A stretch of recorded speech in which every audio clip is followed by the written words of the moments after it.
Hello and welcome back to You Can't Handle the Truth. My name is Natalie, and before we get into today's topic, I want to ask you to hit that like button, subscribe, so that you can be notified anytime I upload a new video, and also so that the algorithm can pick it up and share it with others who would like to see this video.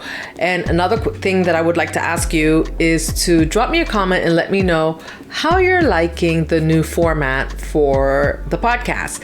I am using a narrated version so that I can condense the amount of time it takes me to bring you the information, but I still want to come to you once or twice a month, at least twice a month, to bring you this regular formatted podcast. But do let me know how you like the format, because I just want to know. I'm trying something new. I thought you might like it. It's a little bit more structured and just brings you the information, and the feel of the content is just a little bit different. It's a different vibe. So let me know what you think about the vibe. Let me know what you think about the content, and if there's any topics that you would like me to post about or make a video about. But today we're going to get into this topic here, where our fellow Rebelette, she asks specifically, why does my also mid-50s husband constantly comment on how older women are holding up? Now, is this something that your spouse does? Is this something that annoys you that your spouse does? I'm going to read her full comment here, but before I do, I want to get into a little bit about what I think. First, I didn't think too much of this, right? Because there have been times where I've seen actors on television where I've said, oh my goodness, I didn't realize they're my age. I didn't realize they had aged so much. Or, wow, they're aging well. But it was not to make a comparison to my husband, because my husband is my husband and I love him dearly, and I don't care to compare anyone to him. And I think he's made comments about women like, oh my gosh, like she's hot. And does that annoy me? Sometimes I have to think about it. It's, yeah, as long as it's not something that's every day. And I think all men do this. And I don't know if it's something that we've just become accustomed to. I'm not making excuses, because anyone that doesn't feel comfortable with this should be able to talk to their spouse and let them know, hey, like this is making me uncomfortable. Especially in this woman's situation, she has cancer and she's a little bit self-conscious about her body and the scars that she has from her surgeries and from the cancer. So let's read what she has to say, and then we can talk a little bit more about this. I always try to see the brighter side of things and to not automatically think that someone is that it's not a competition, I want to say. So that the husband is not breeding competition between his wife and the lady that's on television, right? So let's read this. So she says, it drives me crazy. He'll see a woman our age on TV and either make a comment about how great they are looking or how they've changed so much and aren't holding up well. Inevitably, the ones he thinks look great have a bunch of work done. Here I am sitting next to him as he passes judgment on these other women. Over the last 7 years, I've been dealing with cancer, an initial diagnosis, then a recurrence. Chemo will age you like you wouldn't believe. We can't afford for me to have a bunch of work done, and when I look in the mirror, it's rough.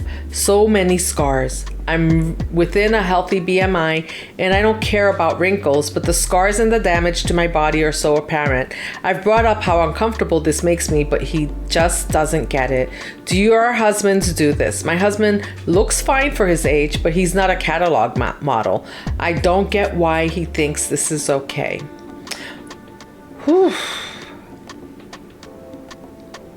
She's having sort of an identity crisis, right? Because she has cancer. So I would think he would want to be more sensitive to her, especially since she did say she mentioned it to him. Drop me a comment and let me know what you think about this, ladies.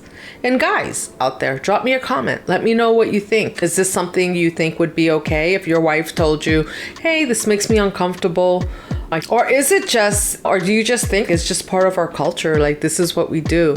There's an expectation from society that women are just supposed to always look a certain way. And as we age, right? And this is a struggle that we have as we turn 40 and we get older, that you start to feel like you're not seen as sexy anymore. And then if you get sick on top of it, it's just a lot. It's a lot. On top of that, see your husband looking at other women, even if they're on television, and telling you, oh, that lady's sexy and she's aging well. That could be hard to take. That could be hard to take, especially if you feel like you're not aging well. It's not even that she's not aging well. She's aging because due to her chemotherapy and all of that and her disease. But let me just say this. I know I got to a point where my husband was like, I don't care how you look. I love you any way you are.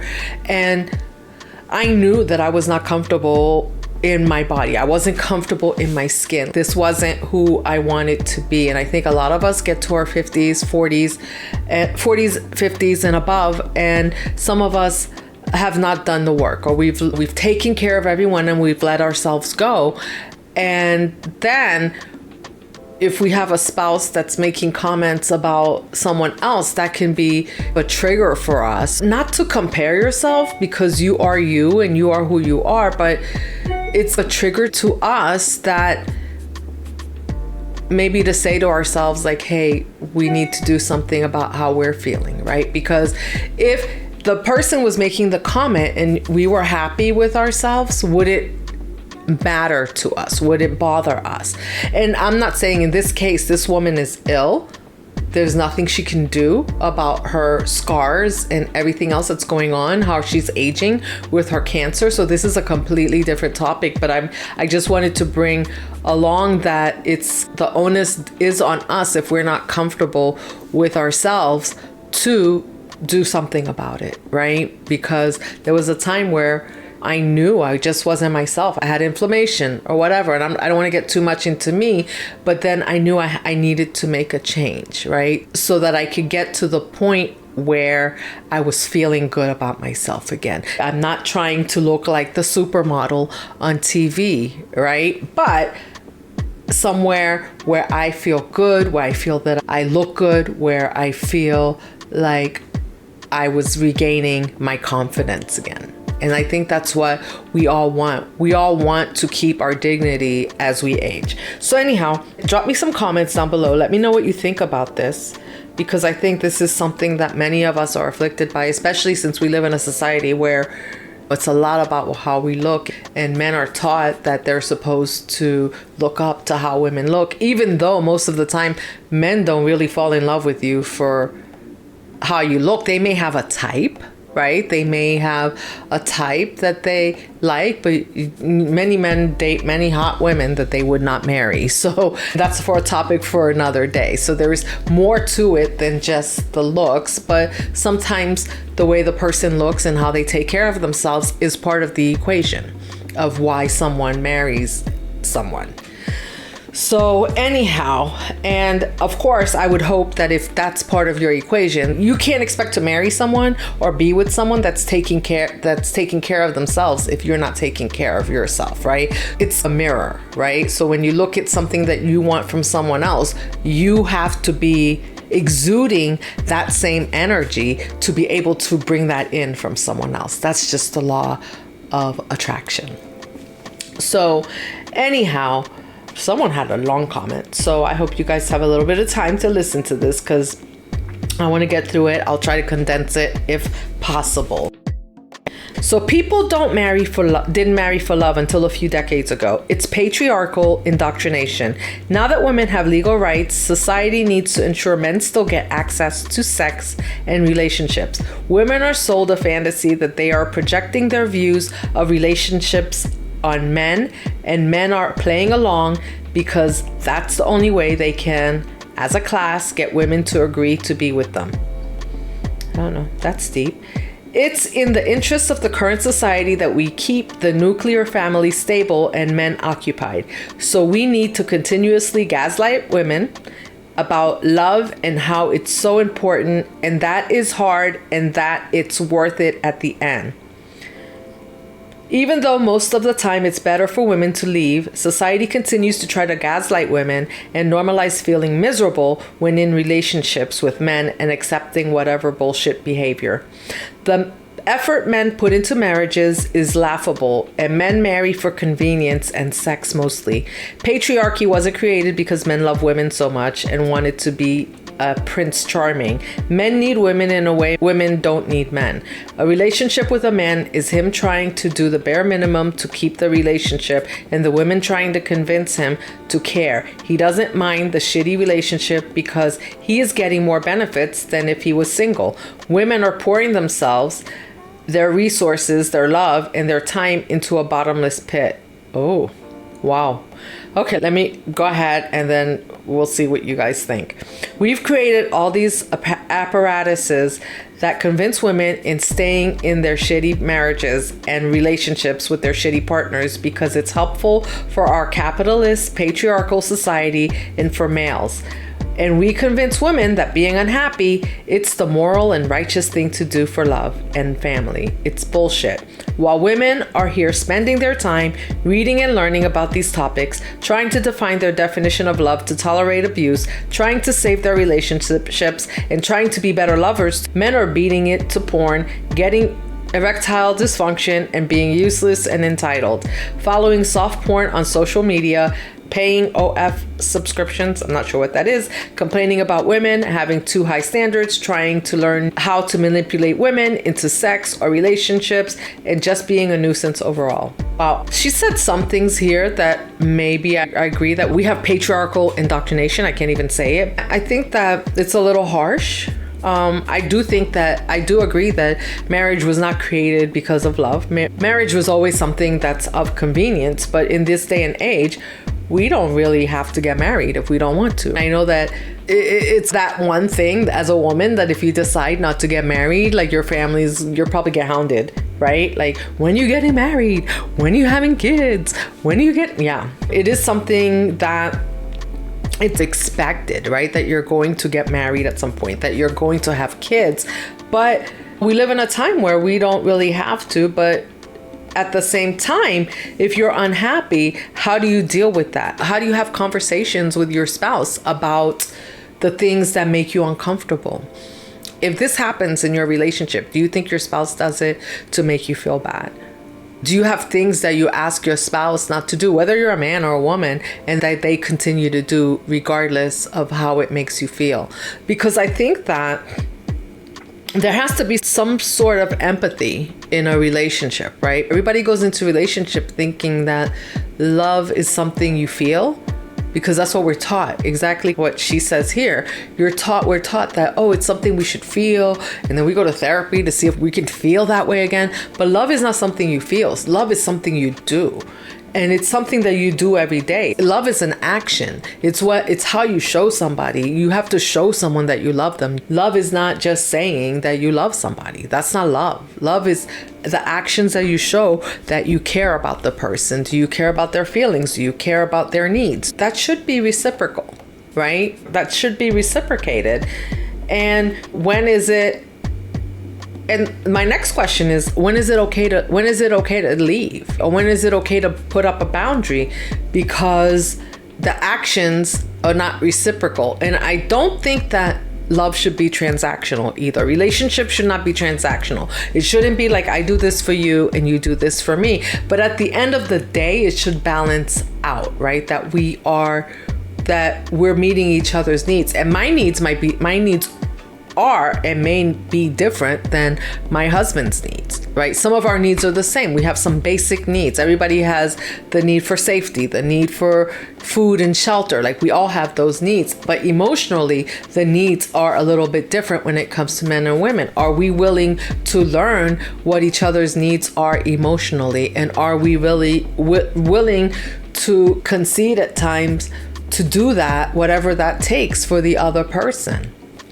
And she says that men marry for sex, but I don't know. I think men can get sex anywhere. I don't really think that personally. And you tell me if you think men have to marry for sex, because I don't think so.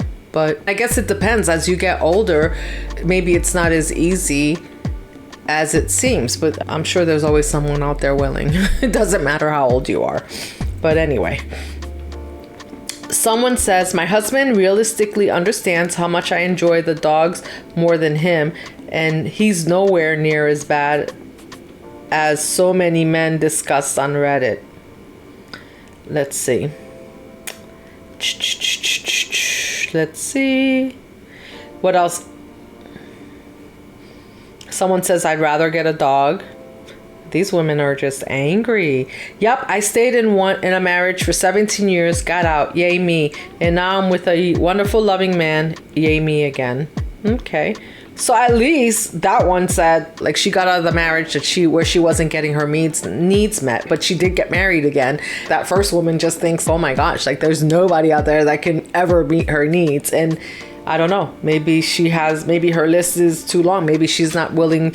Maybe she has her standards are here and she can't find anybody to meet those standards. Someone says this comment is so spot on. After my last lengthy marriage, I have opened my eyes and I'm done with men permanently. They are too risky to be involved with personally, and I'm done being abused by them while people tell me I'm somehow wrong for not stopping the abuse by loving them more, or some ucked up shit. Yeah, I don't think that's it either. I have the narrated podcast that I posted that will be posted before this one, that I said we cannot love a man more into loving us. And sometimes it's about them. And it goes both ways, right? So it's about them looking at themselves, right? And figuring out what they want. And sometimes we meet someone and we reflect something to them that they are not ready to deal with. And so it just doesn't work. And so we have to realize when it's not working and be honest with them. They need to be honest with us also about what's not working. But the thing is that it seems like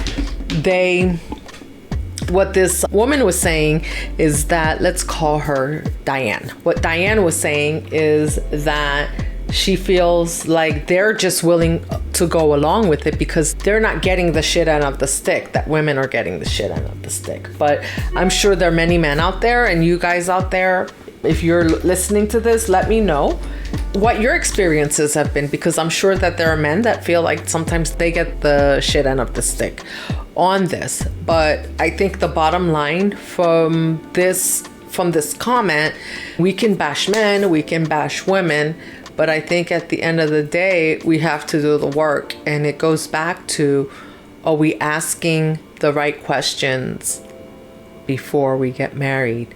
Do you have your list of goes and no-goes before you get in a relationship?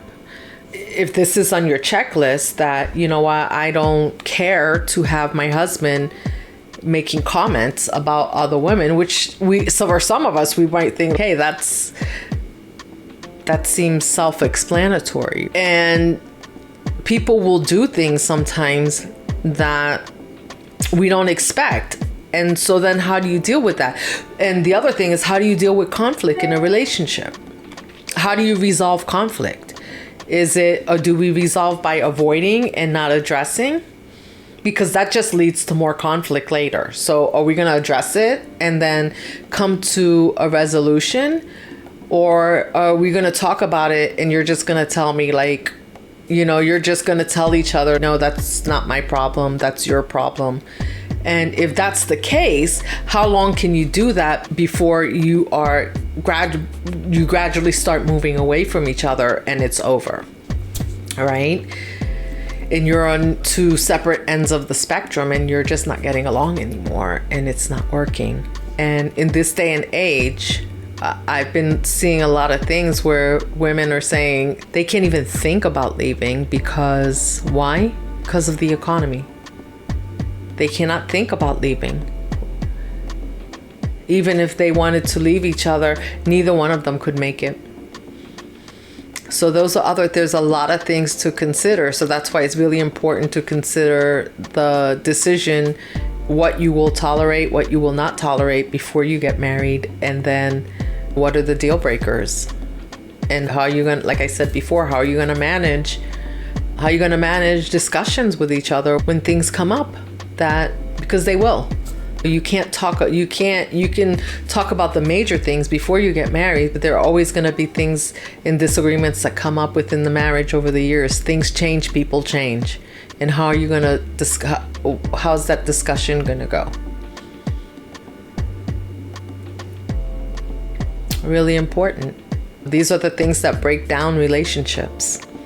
And just to blanketly say that all men or all women are not worthy, I don't think that's it. I think it's a lot of lack of communication. I think it's lack of communication before, during, up till the end, if there is an end. Lack of communication will surely do it. A lack of empathy. Right? If you're in a relationship with someone and there's no empathy towards what you're going through, and you have no empathy towards what the other person's going through, how do you expect that to last? Anyway, drop me a comment. Let me know what you think about this one. I want to hear from you men out there. All right? So thank you for joining me on You Can't Handle the Truth. Do let me know what you think about the new format also, and I will see you in the next episode.